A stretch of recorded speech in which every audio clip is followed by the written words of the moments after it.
안녕하세요. 김성길 목사와 함께하는 GTS 말씀 묵상 시간입니다. 오늘도 묵상과 함께 좋은 하루 되시기 바랍니다. 오늘은 9번째 주간의 넷째 날 묵상입니다. 넷째 날 묵상의 주제는 하나님과의 관계를 잘 갖는 건데요. 주제는 하나님의 마음을 생각하고 주님과 소통하며 주님의 관점으로 세상 보기가 되겠습니다. 자, 우리가 뭘 하든지 한 번쯤 이럴 때 주님 어떻게 생각하실까? 요셉은 유혹을 받을 때 하나님을 생각하고 그 유혹을 피하고 있는 모습을 보여줍니다. 그 다음에 이제 소통이죠. 신앙은 늘 말씀드립니다만은 이벤트가 아니고 신앙은 소통이에요. 예수님, 이럴 때 제가 어떻게 해야 될까요? 주님은 어떻게 하시겠습니까? 그리고 이제 주님의 관점으로 보는 훈련입니다. 이게 믿음으로 사는 방법이에요. 내 관점으로 저 사람을 보면은 단점만 자꾸 보이는데 주님의 관점으로 저 사람을 보면은 불쌍하게 보이고 뭔가 도와주고 싶고 아픔에 공감하게 되고 이렇게 되는 거거든요. 내 눈으로 볼 때는 풍랑이 막 힘에 겨운데 주님의 관점으로 보면은 잠잠하라 할 수 있는 거거든요. 그래서 우리가 주님의 관점으로 생각하는 훈련을 많이 해야 됩니다. 이게 믿음으로 사는 길이에요. 이게 오늘 주제 잘 활용해 보시고요. 자, GTS는 두 가지 목적으로 만들어졌다. 첫째는 신앙, 매일매일 영감 얻는 신앙. 감동이 매일매일 있다는 게 얼마나 좋습니까? 또 하나는 생활의 변화와 발전이에요. 이 묵상 주제대로 방법대로만 하면 삶은 변화됩니다. 발전할 수 있습니다. 아이들은 신앙과 재능 개발이에요. 재능을 개발해야 돼요, 아이들. 공부 잘해야 합니다. 그래서 이 시스템을 담았는데 이게 바로 5-7+2예요. 5는 그림 분석인데 이것만 잘해도 공부할 두뇌가 만들어져요. 그 다음에는 7가지 주제, 매일매일 주제를 기억하고 집에서 우리 부모님들이 아이들하고 오늘의 주제에 대해서 한 번씩만 이야기를 나누고 지나가도 아이들은 참 많은 토론을, 소통을 가질 수 있거든요. 그리고 이걸 한꺼번에 모아서 이제 하면 그 안에 제목만 딱 넣으면은 이제 분석할 수 있는 경제에 대한 분석, 인생에 대한 분석, 요 7가지가 다 분석할 수 있는 도구가 되는 거예요. 그리고 질문 만들기, 주님과 소통해서 영감 얻기. 오늘도 기억하시고 하나씩 사용을 해보시기 바랍니다. 자, 오늘의 주제는 주님의 마음 생각하고 주님과 소통해보고 그 다음에 또 주님의 관점으로 내 환경, 내 삶을 들여다보는 거예요. 자, 그림을 보시면은 이 늑대, 이리 한 마리가 양의 가죽을 걸치고 있는 장면을 보여주고 있어요. 자, 저는 제목을 이중인격자 이렇게 적어봤어요. 겉과 속이 다른. 겉은 양인데 속은 이리, 늑대. 자, 그리고 의미는 이렇게 적었습니다.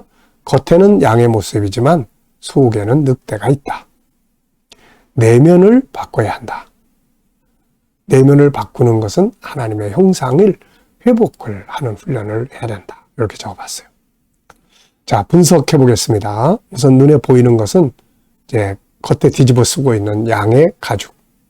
그 다음에 속에는 이제 늑대가 한 마리가 막 째려보고 있습니다.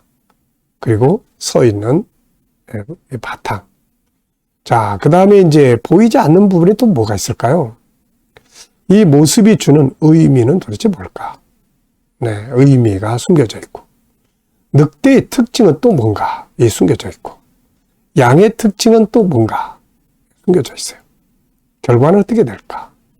만약에 이 늑대가 양의 가죽을 탁 뒤집어 쓰고서는 양떼의 무리 속에 탁 들어가 있다면은 양들은 그것도 모르고 겉에 나타난 그것만 보고서는 야, 우리 친구다 같이 놀다가 잡혀먹는 일이 벌어질 수 있죠. 자, 이 보이지 않는 부분들을 우리가 많이 생각을 해봐야 돼요. 뭐 인생을 살면서도 경제나 또 더 좋은 방법이나 또 변화를 하기 위해서 그 어떤 거, 문제가 있으면 답은 다 숨겨져 있는 영역이에요. 아이들이 자꾸 숨겨져 있는 영역을 생각할 줄 알아야 공부 잘할 수 있고 과학적인 사고 구조를 가질 수 있거든요. 이 사고라고 하는 것, 아이들의 두뇌는 태어날 때 기본적으로 가지고 오는 게 있어요. 그런데 이 기본적인 것이 어떤 환경을 만나고 어떤 질문을 받고 어떤 대화들을 나누냐에 따라서 후천적으로 이게 이제 발전을 하는 거예요, 이게. 그래서 아주 이 부분을 잘하는 게 중요합니다. 세 번째입니다. 그림에서 가장 중요한 건 뭔가요? 저는 두 가지를 적었어요. 하나는 양의 옷을 입고 있는 늑대들을 조심해라. 이 이단들 조심하라. 이단들은 아주 예수의 이름으로 그럴듯하게 포장했는데 나중에 가보면 예수가 없어요. 그리고 인간이 등장을 해가지고 인간이 그리스도 노릇을 하는 거예요. 참 이게 뭡니까? JMS 같은 이단들, 신천지 같은 이단들, 그 성적인 그런 폭행을 당하면서도 주님 이러고 있단 말이에요, 이게. 이게 정말 제정신이 아니에요, 이게 다. 네. 자, 그 다음에 또 보면은, 이제 두 번째는 또, 내 자신이 이런 모습이 되지 않도록 주의해야 된다. 이중인격 되지 않도록. 어쩔 수 없이 우리는 이중인격이 될 때들이 종종 있어요. 그렇지만 이게 올바른 게 아니라는 걸 깨닫고, 내면을 변화시켜가는, 그거 꼭 필요합니다. 네 번째 연상법이에요. 자, 눈 감아보시고 이 그림 한번 떠올려 보세요. 우선 늑대 한 마리, 뒤집어 쓰고 있는 양의 가죽, 그리고 이제 바닥. 자, 그리고 이제 여기와 관계된 성경 말씀을 저는 이제 생각을 해보시면 돼요. 성경 66권 속에 이 비슷한 장면이 있는지. 저는 우선 본문 말씀 마태복음 7장 7장 15절 20절 요 앞에 있는 내용이에요. 이 앞에 있는 내용. 그리고 고린도후서 11장 4절 바울 사도가 너희가 다른 복음, 다른 예수, 다른 영어 이런 걸 잘 받아들이고 있다. 그들은 사탄의 일꾼들이다. 천사처럼 가장해서 들어온다. 이렇게 이야기하죠. 창세기 3장 마귀가 뱀을 통해서 쫙 들어와가지고 하와를 유혹하는 이 장면. 자, 오늘도 우리 아이들에게 이제 또 수학 찾기 해보시죠. 항상 있는 건 도형이에요. 네모, 도형. 이 직사각형인가요? 정사각형인가요? 직사각형. 직사각형에는 각이 몇 개가 있나요? 4개가 있습니다. 그리고 이 안에 1 플러스 1은 이 거짓된 모습이 나타나요. 더하기. 네. 눈은 원. 이렇게 다양한 것들, 우리가 수학의 공식. 초등학생들의 수학은 5가지예요. 도형, 그 다음에 수 계산하고 하는 거, 규칙, 또 그 다음에 뭐 있나요? 네, 자료와 그 다음에 가능성, 연산 이런 거. 그러니까 이거를 항상 생활 속에서 우리가 찾아보면은 익숙해지게 할 수 있거든요. 애들 데리고 놀이터에 가서도 그냥 놀다만 올 게 아니라, 자, 여기 우리 수학 공식 한번 찾아볼까? 뭐가 있나? 그러면서 선에 대해서도 이야기할 수 있고, 더하기, 빼기, 곱하기 다 이야기할 수 있잖아요. 네. 생활 속에서 응용하는 공부. 이게 중요합니다. 자, 상상력 키우기입니다. 현재의 그림을 가운데 두시고, 앞에는 어떤 그림을 그리면 좋을까요? 이 양의 가죽을 뒤집어 쓴 거 보니까 한 마리 이미 잡아먹었어요. 그래서 앞에는 양 한 마리를 잡아먹는 그림. 그리고 가죽을 지가 뒤집어 쓰고, 다음 그림은 양들의 무리 속으로 들어가는 모습. 조심해야 되죠. 자, 미래를 어떻게 살고 싶은가요? 그렇다면 지금 또 뭘 해야 될까요? 어떻습니까? 매일매일 우리가 이걸 이야기를 하는데요. 자, 미래 비전 좀 만들어졌나요? 비전을 꼭 만드세요. 자, 오늘 본문 읽어보겠습니다. 마태복음 7장 21절로 27절입니다. 나더러 주여 주여 하는 자마다 다 천국에 들어갈 것이 아니요 다만 하늘에 계신 내 아버지의 뜻대로 행하는 자라야 들어가리라. 그날에 많은 사람이 나더러 이르되 주여 주여 우리가 주의 이름으로 선지자 노릇하며 주의 이름으로 귀신을 쫓아내며 주의 이름으로 많은 권능을 행하지 아니하였나이까 하리니 그때 내가 그들에게 밝히 말하되 내가 너희를 도무지 알지 못하니 불법을 행하는 자들아 내게서 떠나가라 하리라. 그러므로 누구든지 나의 이 말을 듣고 행하는 자는 그 집을 반석 위에 지은 지혜로운 사람 같으리니 비가 내리고 창수가 나고 바람이 불어 그 집에 부딪히되 무너지지 아니하나니 이는 주추를 반석 위에 놓은 까닭이요 나의 이 말을 듣고 행하지 아니하는 자는 그 집을 모래 위에 지은 어리석은 사람 같으리니 비가 내리고 창수가 나고 바람이 불어 그 집에 부딪힘에 무너져 그 무너짐이 심하니라. 아멘. 자, 어제 감사한 것도 적어보시고요. 오늘 또 하루 시작하면서 감사한 일도 적어보십시오. 그리고 미래 감사할 일들 적어보시기 바랍니다. 네. 자, 오늘의 주제는 주님의 마음을 생각하고 소통하여 하며 주님의 관점으로 세상을 보는 거예요.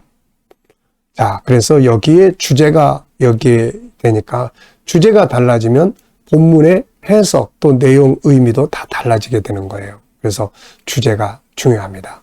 아이들은 항상 제목 정해보고 이거 아주 잘해야 돼요.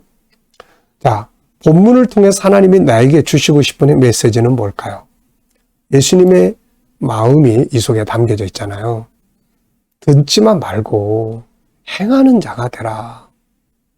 산상수훈 팔복에 대한 말씀, 또 소금과 빛에 대한 말씀, 살인하지 말라고 하신 말씀, 또 간음에 대한 말씀, 또 맹세에 대한 말씀, 또 악한 자 어떻게 돼야 되는지, 원수는 어떻게 돼야 되는지, 비판은 하지 말아야 되는 거 구하라. 이 말씀들을 다 들었으면은 난 이걸 이걸 좀 이렇게 해보고 살아야 되겠다. 이게 행하는 게 있어야 된다는 이야기죠. 그래서 주님의 마음은 우리가 행하기를 바라는 거예요. 자, 두 번째는 하나님을 기쁘시게 하기 위해서 오늘 할 수 있는 일들은 뭘까요? 저는 하나님의 성품 살아가기 이렇게 적었어요. 그 중에서도 존귀하게 여기고 소통하고 자유하고 감사하며 사는 것이 바로 아버지가 기뻐하신 일이다. 자, 세 번째는 오늘의 주제를 우리의 생활 속에서 한번 살펴보는 거예요. 하나님의 관점으로 나의 삶을 살펴보기. 자, 내 생활. 내가 볼 때는 이런데 하나님 보실 때 어떨까? 업무. 내가 일하는 모습은 이런데 하나님 보실 때 어떨까? 공부. 내가 볼 때는 어려운데 하나님 보실 때는 어떨까? 환경. 내가 볼 때는 이런데 하나님 보실 때는 어떨까? 문제들. 내가 볼 때는 이것 때문에 절망적인데 하나님 보실 때는 어떨까? 내가 가진 비전. 이 비전에 대해서 내 생각에서는 이런데 하나님의 생각에서는 어떨까? 내가 볼 때는 이런데 하나님이 보실 때는 어떨까? 자, 저는 비전에 대해서 적었어요. 미래 비전이라는 것이 항상 참 아름답게 비전을 많이 만들잖아요. 그런데 이제 한편에서는 이게 이루어질까? 안 이루어지면 어떻게 하나? 이런 염려스러운 마음도 있죠. 근데 이걸 하나님의 관점에서 한번 이렇게 쫙 보면은 합력하여 유익하게 하시고 능치 못함이 없이고 이러니까 막 힘이 생기는 거죠. 그래서 우리가 뭐가 됐든 내 관점에서 자꾸 보지 말고 내 관점에서 보면 자꾸 절망스러워요. 하나님의 관점에서 다 보면 희망을 가질 수 있는 거죠. 질문 만들어 보겠습니다.